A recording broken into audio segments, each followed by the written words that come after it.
that part of the program this morning, after all the formalities and the introductions and so on, we have our first keynote address. And the first keynote address, of course, is by none other than Professor Nelson Maldonado-Torres. We'll be talking on Fanonian meditations, the decolonial turn in psychology against metaphysical catastrophe. So it gives me great pleasure to introduce Nelson to all of you. Some of you have met him before. He's been around in South Africa on several occasions and has spoken at a number of institutions and also in the kind of public intellectual space more broadly. Nelson Maldonado-Torres is a professor in the Department of Latino and Caribbean Studies, a member of the core faculty of the Comparative Literature program, and faculty affiliate in the doctoral program in Women and Gender Studies at Rutgers University, New Brunswick. A former president of the Caribbean Philosophical Association from 2008 to 2013, Nelson specializes in transdisciplinary decolonial thought, race theory, and in the work of the Caribbean and African philosopher and psychiatrist Frantz Fanon. He has been director of the Center for Latino Policy Research at the University of California, Berkeley from 2009 to 2010, and chair of the Department of Latino and Caribbean Studies at Rutgers from 2012 to 2015. He's a board member of the Frantz Fanon Foundation in Paris, France, and honorary member of the Fausto Renaga Foundation in La Paz, Bolivia. His publications include Against War, Views from the Underside of Modernity, from Duke University Press, and a collection of essays compiled by the Universidad de la Tierra in Chiapas, Mexico in 2011.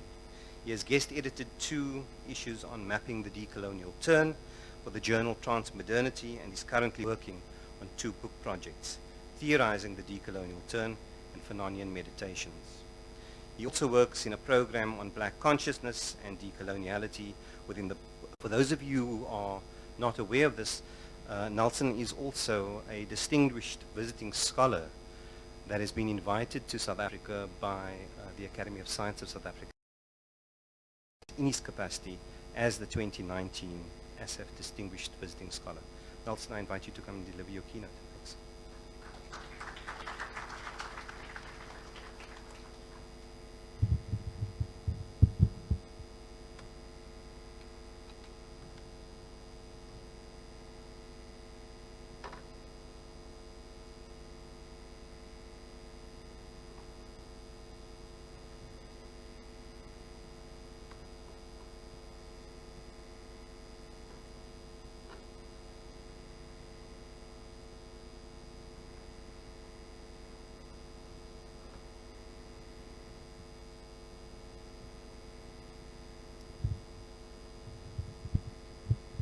Thank you so much for the info, and also Mohammed Sidat for their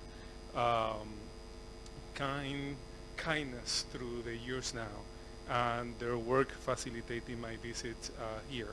And of course also to the Academy of Science of South Africa and the staff in the office that also is making me, made it possible for me to come here. This is the first of a number of events in which I am going to be participating in the country for the next 3 weeks, and it's really a pleasure that it is one addressing psychology, decolonizing psychology. I find very, very interesting and intriguing that we're talking about towards a decolonial psychology, and therefore, I think that starting with Fanonian is quite appropriate, because in a way, this decolonial psychology that we're looking for in a way has been done masterfully. I'm sure in many, many different cases, but there is one that many of us recognize, meaning Frantz Fanon, and have had the pleasure of working on Fanon for about 20 years now. And what I'm going to share with you is, let me put it here, it's parts of that work in progress. As it has been mentioned, Fanonian Meditations is the title of a book. It's a book also on which I have been working for about 15 years now. The first, the concept it appears then, but of course it became more than simply a book. It became the motto of a project, long-standing project. But is meant to also come as a book in a different form than initially intended, as a book quite not too long in size and quite directed for wide readership. And actually the genre of the meditations going, which I include of course Descartes' meditations on first philosophy, and also even the discourse on colonialism and Messer's discourse on colonialism, which I have read also as a response to discourse of method on Descartes' meditations, are texts that are meant to be sort of not extensive, but quite short to the point and very clear. And the clarity is the most difficult thing to accomplish, right? Clarity and brevity are the most difficult things to accomplish. So you only hope that through the years you keep, enriching, then to be able to come down and try to find, those essential key arguments that you think are the ones that you need to hold on to, and then continue through the years, keep collecting a few of those. So what I'm going to do today is I'm going to share a few of those, also in the most clear way that I can hope. And for that, I'm using the PowerPoint and some diagrams and images. And I welcome feedback. The idea is, again, that it is presented, it's clear, that it doesn't require a whole lot to follow the argument. So hopefully it will be successful, but you will tell me so. If not, then I request the help of every given presenter for the next days to help me in the task. Thank you. And so I want to start. I know I don't have quite much time, but I wanted to give you an idea of what is this deal with meditations. What are the importance of meditations as I'm approaching it? Why meditations? And what is the linkage between meditations and decolonization, particularly in a context where decoloniality is typically identified or thought through the concept of practice, right? A practice and engagement, but here I'm talking about a meditation.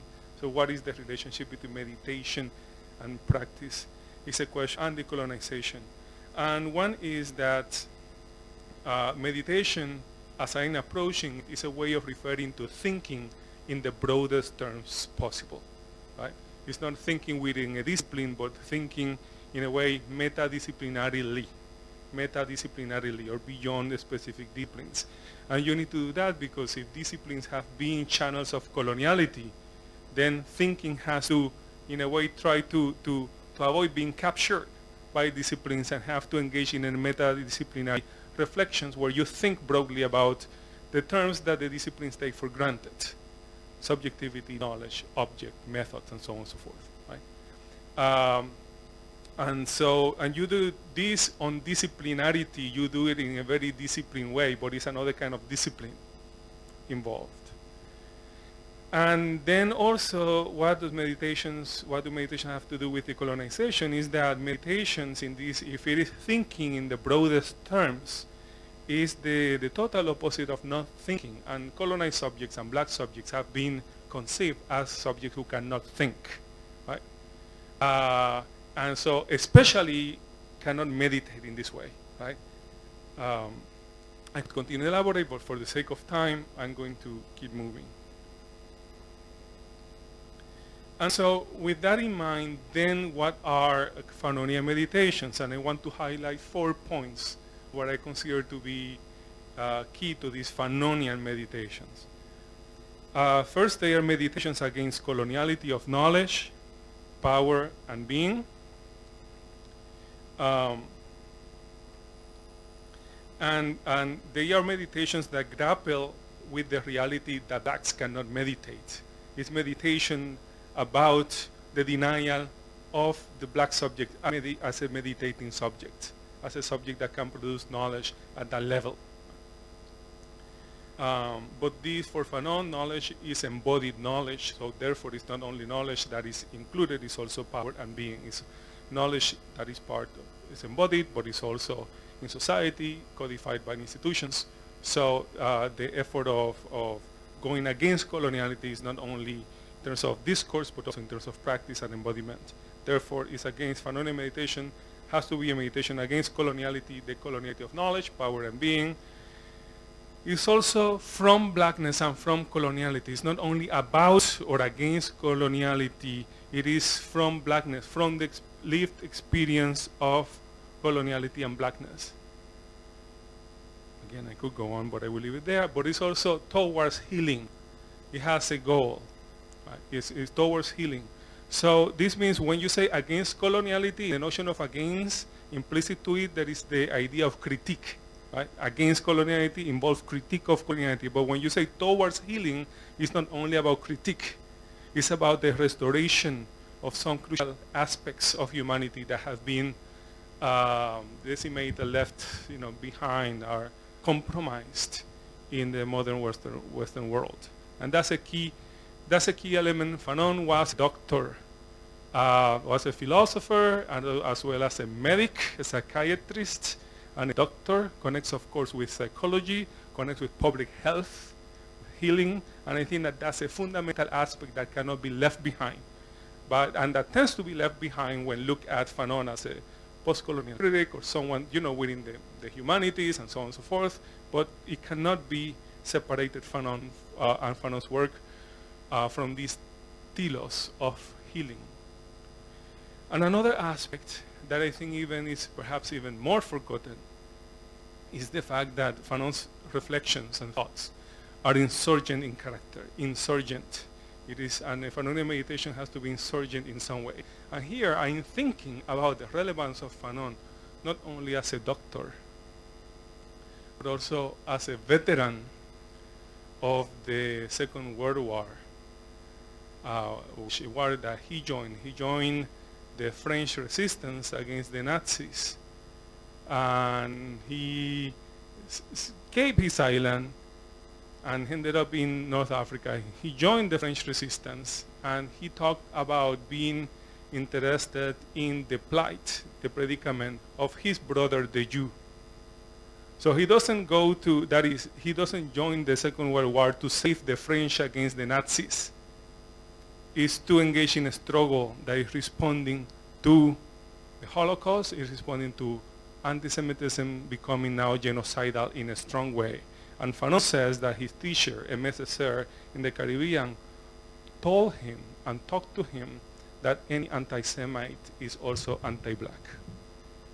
So there is a connection between different forms of racism and the willingness of these subjects to join a fight, even though, right, it was the body being decimated quite frontally at that moment in that war. Of course, there were gypsies, there were people from the left, and so on. But the Jews were massively being targeted, and Fanon doesn't hide that, his interest in going there and fighting in that way, joining the resistance for the sake of stopping the genocide. But then that Fanon was not simply going there to defend the French civilization against the Nazis. Was clear when he joined the Algerian Liberation Front against the French. So he joined, first he went to the Second World War, in a way partly responding to the condition of, quote unquote, his brother Jew, and then he joined the majority Muslim in Algeria against the French. And I think that is something in Fanon's work and his approach to thinking and to healing that is deeply connected with that kind of insurgency. And there is something between the fighting and the veteran status. And of course, it's not a question of glorifying war, even less for war's sake and violence and militarism. But at the same time, I don't think that one can disentangle it either. That there is something that is obtained through that experience and some kind of commitment that is shown there. That is a crucial ingredient in what makes Fanon the radical thinker he is. Right? There's something there that we cannot overestimate. And in a way, that is the part where many of us engage Fanon, and we do it from the university. Well, I think, academic receptions of Fanon, what they have lacked to a great extent is that acquaintance, not only with, the university, but you don't know necessarily the front line. And we're not talking about, positing your body, your life in a context, in a particular. Again, it's not a question of glorification, but it cannot be left behind either. What does that mean? It is not by chance that many, for example, in the US, when you think about the Third World Liberation Front, about student activism in many universities, the student activism that led to the creation of programs like Black Studies in the US, a number of the students who were leaders were veterans, had gone through the war and had gone through Vietnam War. They were coming, they had access to college because they were veterans. Fanon himself, arguably he had access to university education in France because he was veteran. And what these veterans of color do once they are in those institutions, what they learn and how they enter and mobilize and connect with others, I think, again, it cannot be disentangled from that experience. Of course, this country has a long history of revolutionary struggle, and I think that we need to take that seriously. That's the only thing I'm going to say here. And that we should not sanitize Fanon. In doing that, we run the danger of taking the radical part of his work and commodifying him into a critic. Move on. So this, I want to argue that Fanon introduces a decolonial turn in philosophy and psychology. And I'm going to focus on one of the, if not the main, the principal initial move in that decolonial turn, which is reflected in this sentence from Black Skin, White Masks. Running the risk of angering my black brothers, I shall say that the black is not a man. The black is not a human being. Right? The black cannot be understood within the terms in which we understand humanity in the West. That's the way I'm translating that. And so this can mean different things. One of them is that the black cannot be understood according to that model. Right? This is, let's say, the Cartesian conception of the human according to this binary of body and mind, right? Where both are essentially separated. It's even a mystery how they are connected together. This kind of dualism becomes a problem for modern Western philosophy, how to overcome that kind of dualism. I don't think that psychology is disentangled from dealing with Cartesianism, of course. And the psychological, and there are, I think, psychological and sociological extensions of this. So this is what I mean here. There is a psychological and sociological problem related to this. Like this became a diagram, a kind of a watermark to then map relations of power and justify relations of domination on the basis in the basis of this conception of humanity. And it has impacts in psychology and sociology. In that, for example, it promotes an ascetic way of life. When you see mind and body separated in this form, then, life is conceived to be as something is mental, is detached from the body. Is the body, you live more an ascetic kind of life. Nietzsche criticized Western civilization for an investment of asceticism. It was deeply connected with this disconnection of the body and the mind. So it has implications beyond what Descartes himself was anticipating or thinking. It has ramifications. And so these are some of these ramifications as they begin to emerge in early so-called modernity, where the masculine is of course related to the mind, to the active element of the human. The feminine is linked more and more to the body. And the racialized subjects, they are considered to be also, particularly the black, above all, perhaps, connected to the body, right? And as pure body. But it's pure body with no soul. And that is what made the racial subjects and the blacks particularly dehuman, non-human in this kind. So you can have human beings that have lesser faculty of reason, like one white woman would be, but it would be generally acceptable that they should go to church. They have a soul that can be saved. But the same benefit was not extended to other subjects because they are located in another kind of realm. Now, that's where the no man would be when Fanon says that the black is no man, right? So here is an indication in dialogue with the Cartesian paradigm. But as Fanon is doing in his introduction, his main interlocutor is not Descartes as such. It's a Cartesian extension and also kind of critique.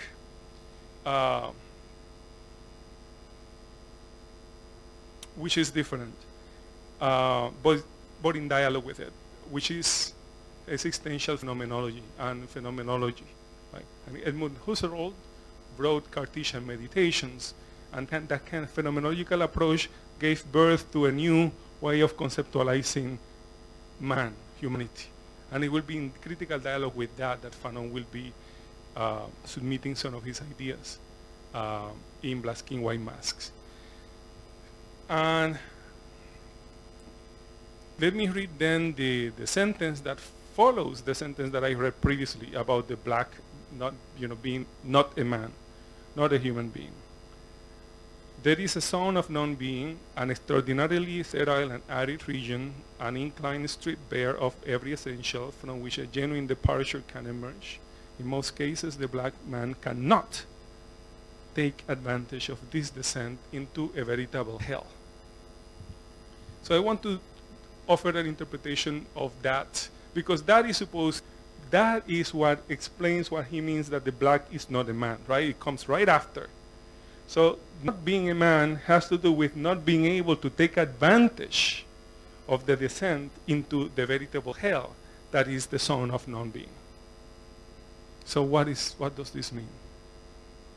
And I think that many interpreters have gone through this. There are so many different interpretations. I want to offer you mine. And so this is the kind of rearticulation of the Cartesian problem, right? But in phenomenology. This is a grosso modo only. So instead of having mind and body in phenomenology, the focus is embodied subjectivities, consciousness as such. In most phenomenologies, we recognize that the consciousness is an embodied consciousness. They want very explicitly to overcome the divide between the mind and the body. They are thinking both together at the same time. And not only body and mind are together, but also the phenomena, the content of their perceptions, is part of consciousness itself. Right? So is consciousness, the body, and the contents of consciousness, all of it is part of the same, right? The same immanence. It's me, whatever mental processes are going right now, my body, and the contents of my consciousness right now, seeing blue chairs, all of you, this context, all of it. All of that is a unit of analysis altogether. There's no separation. The only question is, what is the source of that what is the content of my consciousness? What is the source of this phenomena? Clearly, I am a constituting factor, but then I do not seem to be mainly inventing it. There seems to be something else, and that something else, let's call it being itself, right? Being itself. That is then the differentiation between a human consciousness and being, whatever remains of that consciousness, to the extent that that is a relevant question. Now, that's why not the human as a thinking activity, as a conscious being, actually represents non-being, because it's the separation from pure passive being. Right?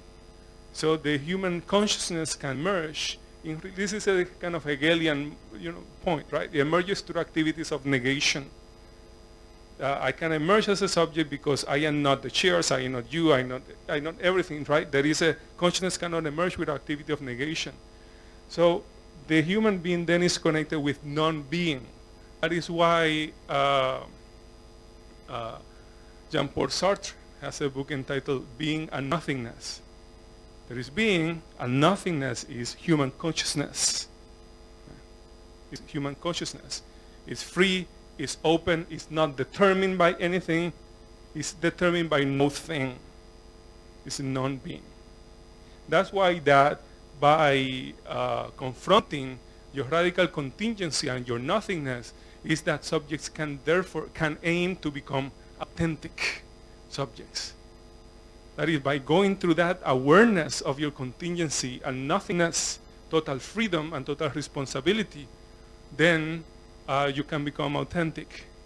But that is the descent into that hell of realizing your nothingness that Fanon says for the most part, blacks do not have access to.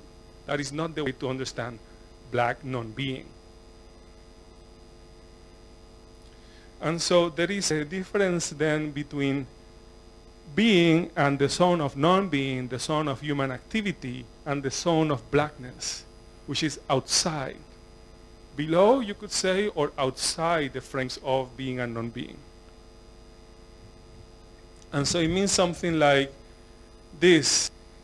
If we have the zone of being and non-being understood through the problem of achieving authenticity, the zone of blackness will be, this is represented in a sculpture of Flavio Cerqueira and a sculpture entitled Amnesia that he put in 2015. And it's a kid dropping white paint over his body. And so what I'm pointing is that this is a visual representation, if you will, of that zone of blackness. What you have is this subject with buckets of white paint. Right? I'm going to flesh it out a little bit more. Another visual example came from one of my students in a course I was teaching at Columbia University, and I asked the students to explore visual representations of the material we were investigating. And we read various authors. It was Fanon, but there were also several other authors, and she decided to do it in Fanon. And her name is Mahele Fekade, and this is, she did it on Vine, when Vine was one of these platforms. Right? And the Vine videos is a kind of a loop videos, and this is what she did to represent Fanon, black skin, white mask.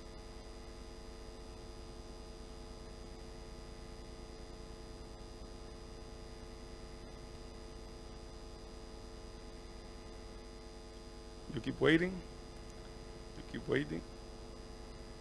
but it's a circle, it's a loop. And because you are in a loop, the question of you cannot descend into that hell because you are in another kind of reality. You are in the loop. So the song of blackness is then connected with whiteness imposing itself, right? Colonizing the black subject and black aspirations and black desire. Therefore, Fanon's text is black skin, white masks, right? Which is about the zone of blackness itself. Now, this is another way of then understanding the zone of blackness, focusing on it alone. Well, you have the differentiation is not being and non-being. That's not the main differentiation to explain this reality. It's master and slave. It's white and black. That master, of course, perceives himself as man, as whatever humanity is, as encompassing all of humanity. And the black is what is under, below the mark of what is to be human. Now, and you are chained, your condition is one of slavery, ontological slavery, epistemological slavery, actual concrete slavery, right? Where you are enchained to yourself. So you see there is an arrow coming from of domination, from man to not man, from white to black. And the same color of the arrows are used in the loop that are part inserted in the black body, in black consciousness itself. And so that's what Fanon is saying is you cannot understand black experience and black subjectivity, or you cannot even think about what is to be, what would be healing in, in the black context. If you're departing from the traditional, from the mind-body split, or from the phenomenological iteration of it, as just two examples, right? So you have to understand the unique features of that condition in order to understand it and then seek to address it. This is another way of looking at it. And I put language and love because after Fanon goes through this introduction, the first 3 chapters will focus about forms of enchainment, self-domination, self-capture, through language and through love. So in that perpetual circle, in that perpetual loop of coloniality and anti-blackness, the black then uses even language and love. Language and love are modalities of the subject that seek a way to connect with other subjects, right? Are fundamental. Language, you talk to another. Love, you love also another. And somehow in this loop, they become parts of the process of self-enchaining. So it becomes part of the machine of domination that privileges whiteness and that disavows blackness. So even the most key, language and love, even those key forms of connecting with otherness are taken over and become part of the loop. Therefore, it's not by accident that the Fanon dedicates these first three chapters of Black Skin White Mass to language and to love, and to the failures of love and language when trapped in this loop, in this context.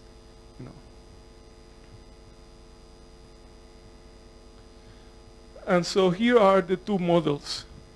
The Neo-Cartesian one, based on the notion of being and non-being, and Fanon's one, it's Fanon's concept of the zone of blackness. And of course, they are not going, Fanon will have a, as I will point out, there will be a critical implications to the diagram on the right. It's not simply that they are disconnected. But this is also a representation of what I've called in different places metaphysical catastrophe. Because even, what does it take for even being and non-being to be displaced, transformed, pushed out in the formation of a psyche, of a sociality? What does it take? It's a catastrophic, it's no less than a catastrophic event or series of events that leads to the transformation of the human, however we can conceive of it, to the loop, to the prison of the loop. Something tragically had to happen. Some massive turn, historical, social, psychological turn happened, so that now the loop is produced as a norm. Right? This is another way of approaching this. And this is putting them into relation, right? Because what one discovers by surveying the zone of blackness in the form that Fanon does is that the different conceptions of what the human is, including this one, what we discover is all along they were complicit with some form of anti-blackness. All along they neglected to consider this other scope. All along they were justifying like the problems of humanity as the problems of an embodied subjectivity and phenomenon, based on that formula. So Fanon's interventions call simultaneously for understanding the particularities, the depth, the peculiarities of the zone of blackness, but also of going back to whatever poses itself as the human, or referring to human rights, the human universal, and examining the extent to which it is committed with whiteness and anti-blackness. So you have to redo everything in a way. Right? And I want to suggest that when we talk about a decolonizing psychology, we're also talking at the very least of these two activities simultaneously at the same time. That's why at the end it includes a revision, not simply of the discipline of the psychology, but on the entire human sciences. Right? The entire arrangement of Western knowledge. If not, it is a limited form of decoloniality. If it's only about trying to better understand the black subject, right? So everything becomes part of the scope. And this is another diagram that I formulated before appears in a text entitled Outline of 10 Theses of Coloniality and Decoloniality. And I am putting in here just to, I am making the circle around subjectivity and the Danae, because what I have shown to you so far in the previous diagrams is like a more microscopic, right? It's like going deeper into the center, into the subject itself, into the formation of the subject, right? In this publication, these other diagrams do not appear, right? These are more recent reflections. But I wanted to put it also for you to see that it is still part of a scope, larger scope, that includes several other areas.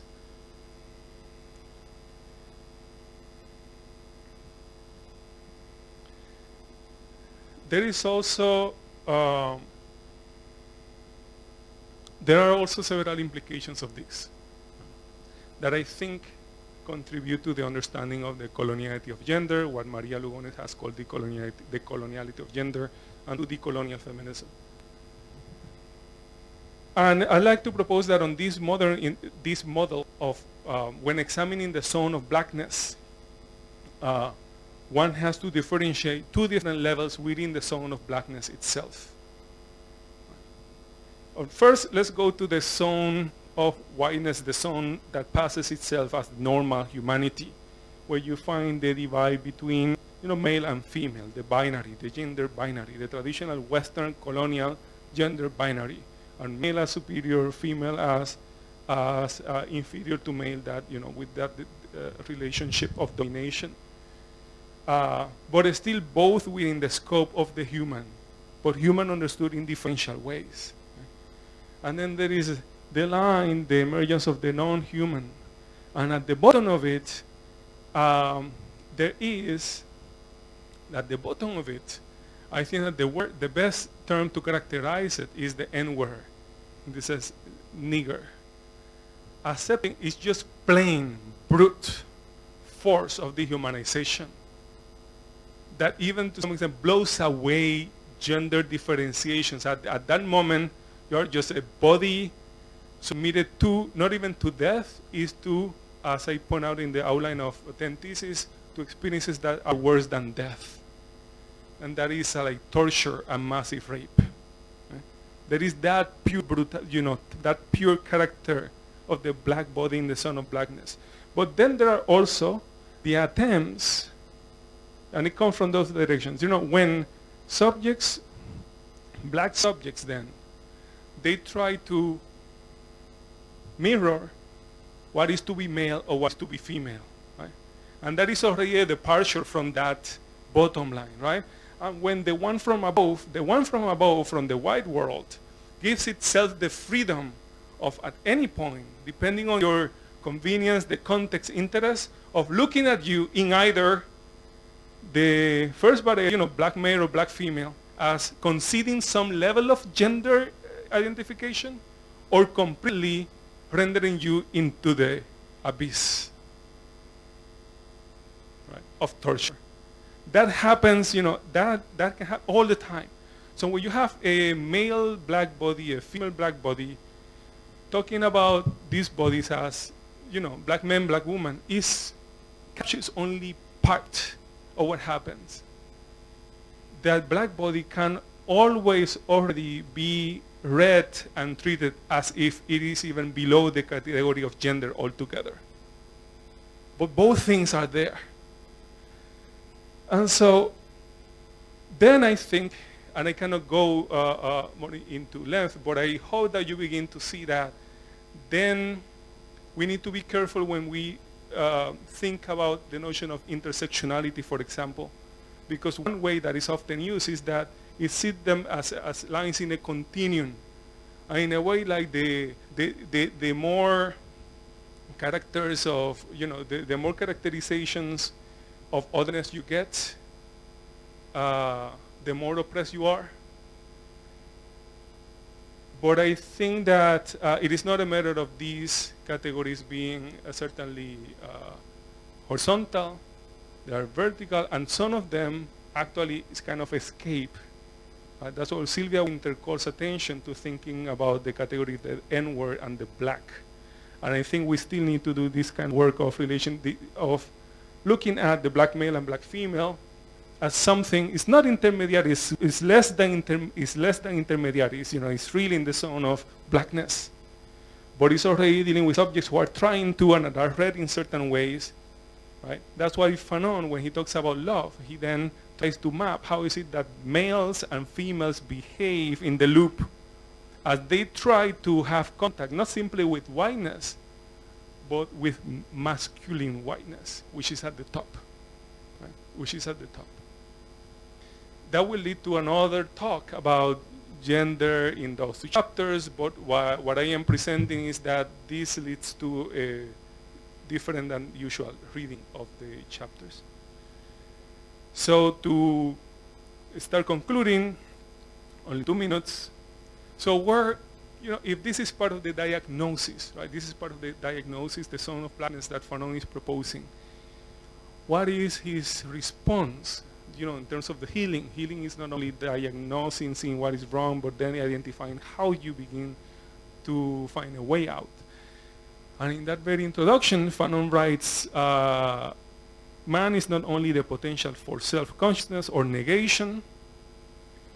If it be true that consciousness is transcendental, we must also realize that this transcendence is obsessed with the issue of love and understanding. Man is a yes resonating from cosmic harmonies. And I want to highlight, love and understanding. Love and understanding actually connect with love and language, because language is about understanding, right? Language connects with understanding, also connect with knowledge, because knowledge is what you share, right? You share knowledge through language. So it's about loving and communicating. And so the key is that decolonization, that coloniality, targets, undoes, disables the communicating and loving capacities of the black subject. Therefore, decolonization has to do a lot with the restoration of the capacity for communicating and for loving.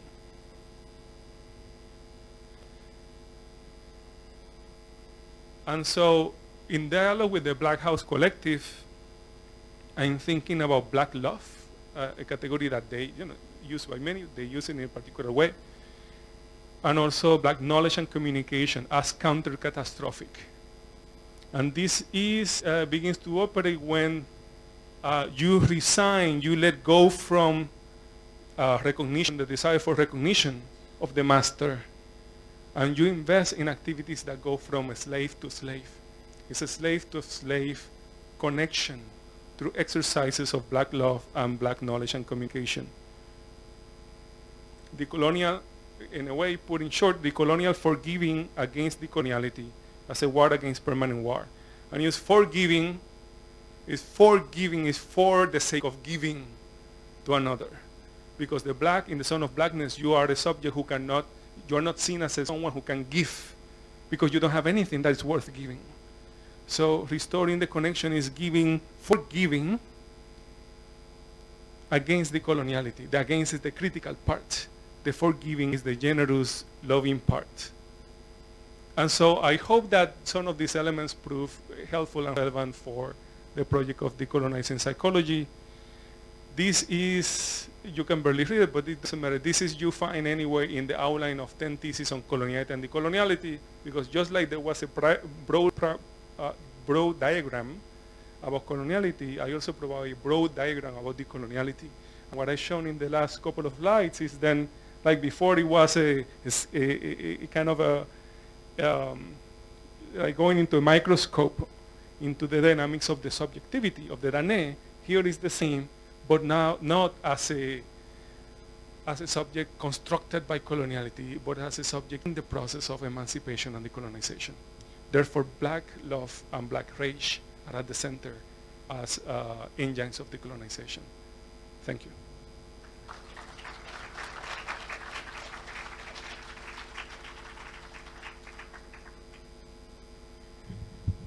Nelson, thank you very, very much for your meditations on Fanon and talking us through some of your ideas about the intersections of various marginalities. Fanon as both insurgent and towards healing, the idea of combining knowledge and activism, the university and civil society, and also, of course, Fanon in dialogue with Cartesian dualism and notions of the black subject within coloniality and also in the process of decoloniality. So I know that we are running over time, but I don't really want us to be locked into that completely. So what we're going to do is we're going to take some questions and conversation at this point. I think it would be sacrilege if we didn't open up the floor at this point with some conversation with Nelson, but also with some of the ideas that were flowing out of this morning's session.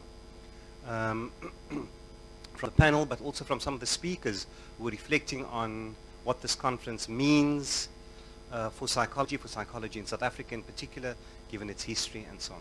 So I'm going to invite some questions from all of you, some comments from the floor on Nelson's input this morning, but also on anything else that you may want to add to the proceedings.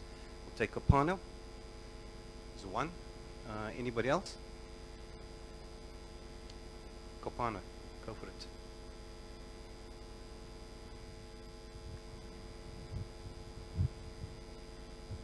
Nelson, thank you very much. This was fantastic. I'm sure I'm speaking for a lot of people in the audience. The slide on Black Love in particular came at a moment when I was thinking, well, this is great, but there must be something, let me put it this way. What does the hell that whiteness has created, slave, the black, this below, Ta-Nehisi quotes about, what does it do to the subject proper, the white subject, the male? It must do something. Because I'm imagining as we talk, the master is above, and there are spaces like that in Cape Town, but of course all over the world. It's above. So the more he, and this is a he, digs and literally pushes down the black subject, the non-man below, there must be something happening above. And I'd like to hear your thoughts about that. And it's connected to the second question, of course, about what kind of love, if it's true that the only proper gender subject is the white subject, the male, female that you indicated, what kind of love that has the slave underground, that is this black? There must be something indeed catastrophic. There must be something, shall we say, non-authentic, or spoiled, or not quite love about what's happening above ground. And I'd like to hear your thoughts about it, because the more you oppress, the more you exclude, the more you vilify, the more you enslave, certainly something is happening. And I was thinking that slide will take us even further about, even while we look for and we talk about the language and the love of the black to become subject, something remains above that one has to think about, and not only for white subjects, for white students and critical scholars, but also for the black who wants to become subject.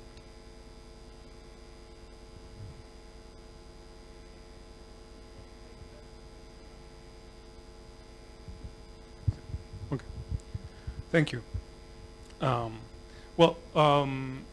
Yes, this is a really important topic question. If you see, and happy also you're tackling on some aspects of the diagram. I could certainly not develop. In this case, actually, I see there is a chapter 6 and 7 of Black Skin, White Mass that Fanon will go to explore more in depth the white subjectivity, that kind of subjectivity, and the pathological forms of humanity that emerge when you live in a context that is convincing itself to represent the entire of humanity and at the same time is producing death, massacre, colonialism all across the world, right? And that is modern Western civilization.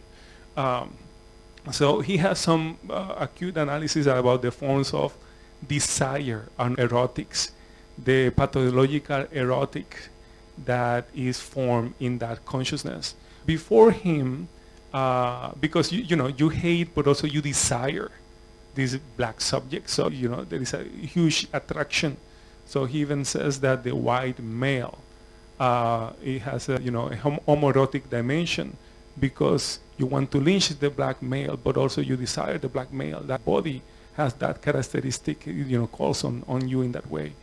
And of course that will be a pathological homoerotic relationship, because it's not about love, it's just about this kind of dynamic of violence through deriving some kind of pleasure. There is pleasure and violence as a pathological modality that is naturalized, right? And that you only are the one benefiting from the relationship. But then before that, a Messer on Discourse on Colonialism. And as I read it, I read Discourse on Colonialism and Fanon Black Skin White Mask as kind of a duo of texts. Black Skin White Mask begins with an epigraph from Discourse on Colonialism. And in Discourse on Colonialism, Césaire targets what is above. Right? Césaire targets the imperial subject, the civilized subjects, who he says gets brutalized himself and herself in the process of calling the other brute, right? Get decivilized in the process of taking civilization to the other. And so he says that even the whole, and I mean, even before him, Du Bois says about World War I, and the two world wars, this between Du Bois and Césaire, they link it to Europe's kind of a culmination of Europe's commitment with systematic violence across the world, now getting back home, because you're producing a subjectivity that is also accustomed, so willing, so used to proceed with violence to eliminate sectors of the population, that when the moment calls for it, you will begin to implement it even among Europeans themselves. So there is, and of course then, there is a mess up life. That I only hinted to it by pointing to the fact that Fanon not only called for understanding blackness, the son of blackness, but also to do a critique of the son of whiteness in that way.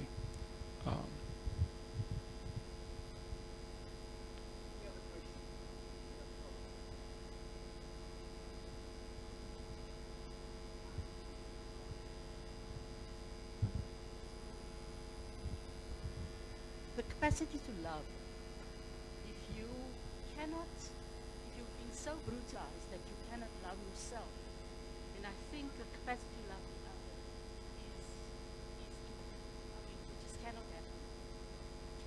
If we look at how we've been dehumanized, and that even amongst black bodies, that the levels of violence, it's about destroying the other, because the reflections of self that you see in the other, it's so unbearable that you just want to destroy it. So I'm thinking, where are we going to start?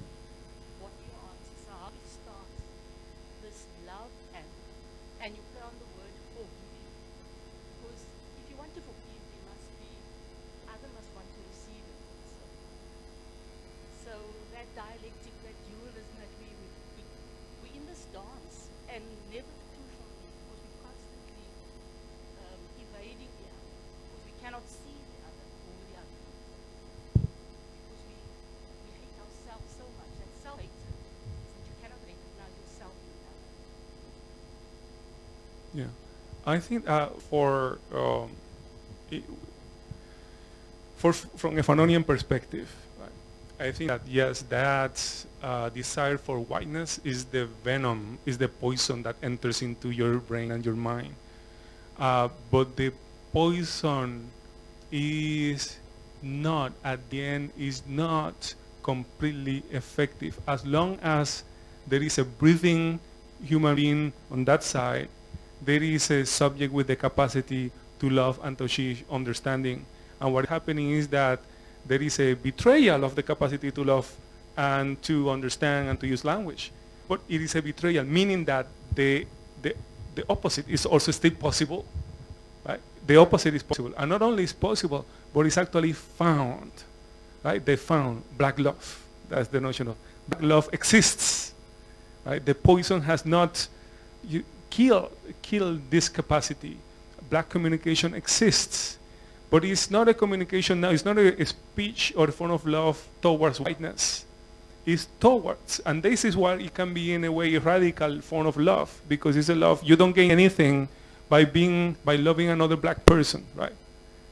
In society, right? In society, if anything, the retribution is you loving someone always lighter than you so that you escape the fate of blackness, right? So what is it then at play when you have black love, black loving black? What is it? That is a kind of radical love that is something, it's not looking for something to gain. If anything, you lose. If anything, you lose. You marrying a black person and you're going to have children that are blacker than you perhaps. It's like you're extending the curse to your sons, and you're extending it further from the perspective of the system. But somehow that love actually exists, it still exists in many communities around. Right?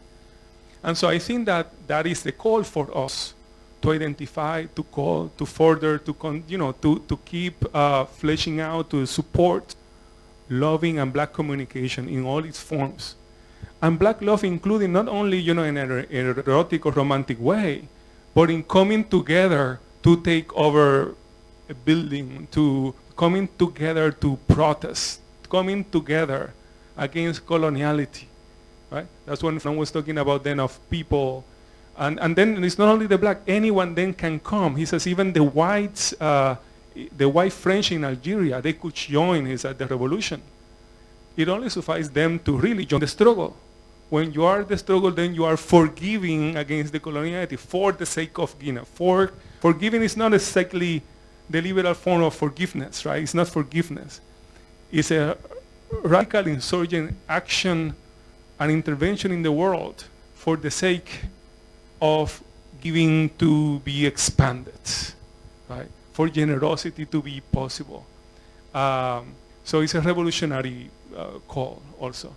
But it builds on the forms of love and understanding of comradeship, right? Of struggle that already exists among lovers, between families, across communities, and among organizations and community organizers.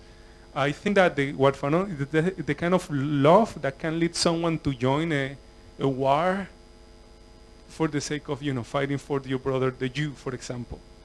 But it's also a kind of organization that leads many community organizers, is what I have seen in the most. Community organizers who have many very talented, and somehow decide, this is my intervention, I'm going to foster community here. And I think that if we connect and support those organizations, those forms of love, that sometimes goes much a long way into decolonizing the university than the forms of work that we try to do at the university itself, because it's a captured space already, right? So, that's what I would say. Colleagues, I don't see any hands at this point. I'm sure a lot of you are going to be taking this and digesting it over the next few hours and over the next couple of days. I think what we're going to do at this point is we're going to leave it there. I want to thank Nelson again for an incisive input. We look forward to the book that is in the making for the last 15 years. We look forward to it sooner rather than later, Nelson. And again, a really, really big thank you to you from all of us. I want to invite you all to have some tea at this point. Please find Nelson, pick his brain. He's here for a little while. He's on a whirlwind tour for, the next 2 weeks or so, give or take, 3 weeks, yeah? So please do grab him over tea, over something to eat, and we will resume at 11:05. Yes? Okay. Thank you very much. A big round of applause for Nelson again, please.